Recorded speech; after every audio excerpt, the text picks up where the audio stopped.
Hi friends, welcome back to Ritu's kitchen. ഇന്ന് ഞാൻ വന്നിട്ടുള്ളത് ഒരു പുഡിംഗ് റെസിപ്പിയുമായിട്ടാണ്. വളരെ ടേസ്റ്റി ആയിട്ടുള്ള ഒരു കാരമൽ ബ്രെഡ് പുഡിംഗ് ആണ് ഇന്ന് ഞാൻ റെഡിയാക്കുന്നത്.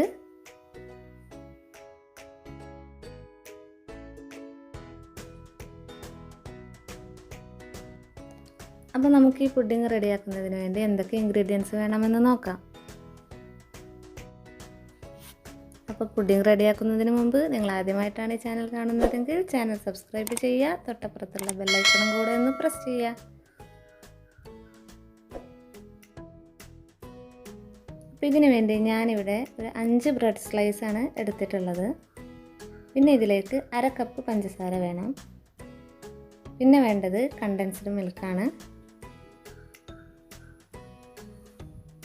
പിന്നെ ഇതിലേക്ക് വേണ്ടത് കസ്റ്റാർഡ് പൗഡറാണ്. അതുപോലെ ഒരു 1/2 കപ്പ് പാലും വേണം.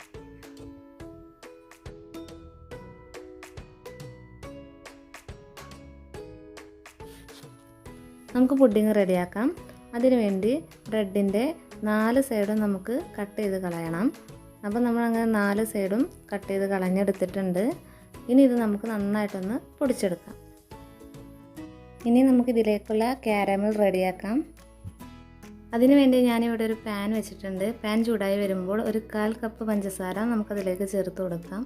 അതുപോലെ ഒരു 2 ടീസ്പൂൺ വെള്ളവും ചേർത്ത് കൊടുക്കാം. ഇനി നന്നായിട്ടൊന്ന് മെൽറ്റ് ചെയ്തെടുക്കാം.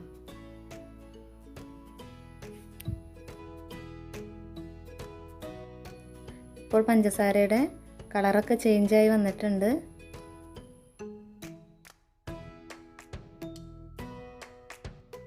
അപ്പോൾ കാരമൽ റെഡി ആയിട്ടുണ്ട്. നമുക്ക് ഫ്ലെയിം ഓഫ് ചെയ്ത് കൊടുക്കാം. പുഡിംഗ് സെറ്റ് ചെയ്യുന്നതിന് വേണ്ടി ഞാനൊരു കേക്ക് ടിന്നാണ് എടുത്തിട്ടുള്ളത്. അപ്പോൾ ഇതിലേക്ക് ഒഴിച്ചു കൊടുക്കാം. ഇനി ഇത് ഒന്ന് പരത്തി കൊടുക്കാം.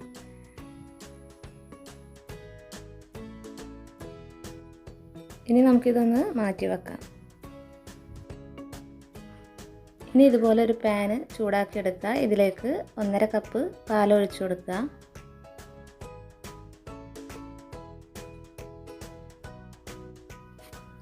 ഇനി പാലൊന്ന് തിളച്ച് വരട്ടെ. ആ സമയം കൊണ്ട് നമുക്ക് കസ്റ്റേർഡ് മിക്സ് റെഡിയാക്കി എടുക്കാം. അതിന് വേണ്ടി 2 സ്പൂൺ കസ്റ്റേർഡ് പൗഡർ ഒരു ബൗളിലേക്ക് ചേർക്കുക. അതിലേക്ക് അല്പം വെള്ളം ഒഴിച്ചിട്ട് നന്നായിട്ടൊന്ന് മിക്സ് ചെയ്തെടുക്കുക.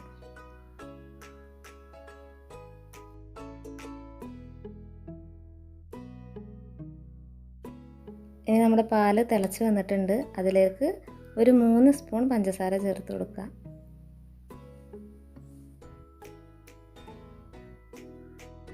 ഇനി ഇതൊന്ന് നന്നായി ഇളക്കി യോജിപ്പിച്ചെടുക്കുക.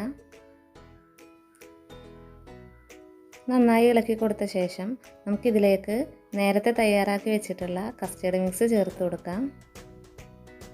എന്നിട്ട് നന്നായി ഒന്ന് ഇളക്കി കൊടുക്കുക.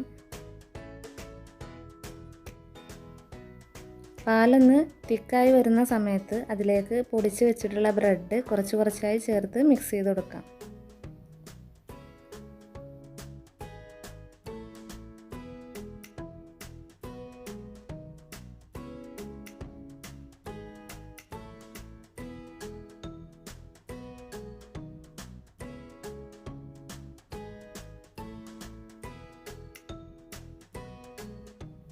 ഇപ്പോൾ ബ്രെഡ് പൊടിച്ചത് ചേർത്ത് നന്നായി മിക്സ് ചെയ്തെടുത്തിട്ടുണ്ട്.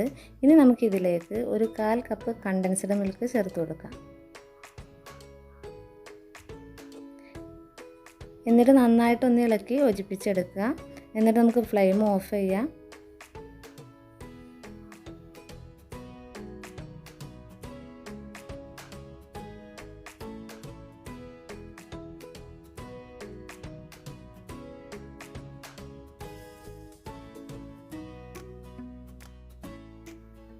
ഫ്ലെയിം ഓഫാക്കിയ ശേഷം ഈ മിക്സ് നമുക്ക് നേരത്തെ തയ്യാറാക്കി വെച്ചിട്ടുള്ള കേക്ക് ടിന്നിലേക്ക് ഒഴിച്ചു കൊടുക്കാം.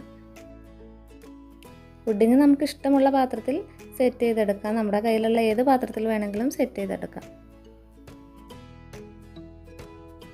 ഇനി ഒരു ഫോയിൽ പേപ്പർ ഉപയോഗിച്ച് നമുക്ക് ഇതിൻ്റെ മുകൾ ഭാഗം ഒന്ന് നന്നായിട്ട് കവർ ചെയ്തെടുക്കാം. എന്നിട്ട് നമുക്കിതൊന്ന് സ്റ്റീം ചെയ്തെടുക്കണം. സ്റ്റീം ചെയ്തെടുക്കുന്നതിന് വേണ്ടി ഞാൻ ഇതുപോലെ ഒരു പാത്രത്തിൽ അല്പം വെള്ളം വെച്ചിട്ടുണ്ട്. ഇത് നമ്മുടെ ഇഡ്ഡലിയൊക്കെ തയ്യാറാക്കുന്ന പാത്രമാണ്. ഇനി ഇതിനുള്ളിലെ ഈ തട്ട് നമുക്ക് കമഴ്ത്തി വെച്ച് കൊടുക്കാം. എന്നിട്ട് നമ്മൾ നേരത്തെ തയ്യാറാക്കി വെച്ച പുഡിംഗ് മിക്സ് ഇതിൻ്റെ മുകളിൽ വെച്ച് കൊടുക്കാം.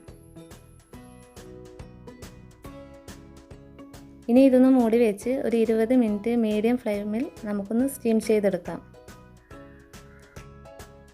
20 മിനിറ്റിന് ശേഷം നമുക്ക് ഫ്ലെയിം ഓഫ് ചെയ്യാം. പുഡിംഗ് പുറത്തെടുത്ത് വെച്ച് ചൂടാറിയ ശേഷം നമുക്ക് 2 മണിക്കൂർ ഫ്രിഡ്ജിൽ വെക്കണം. നന്നായി തണുത്ത ശേഷം നമുക്ക് പുഡിംഗ് പുറത്തെടുക്കാം. അപ്പോൾ 2 മണിക്കൂറിന് ശേഷം ഞാൻ പുഡിംഗ് പുറത്തെടുത്തിട്ടുണ്ട്. നമുക്കിനി ഇതൊരു പ്ലേറ്റിലോട്ട് മാറ്റാം.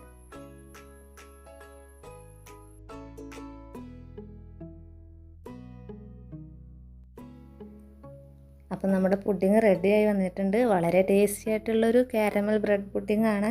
അപ്പോൾ നമുക്ക് ആദ്യം ഇതൊന്ന് മുറിച്ച് നോക്കാം.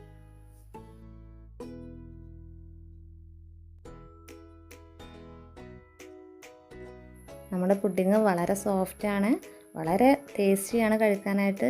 അപ്പോൾ നിങ്ങൾ തീർച്ചയായിട്ടും ഒന്ന് ഉണ്ടാക്കി നോക്കുക.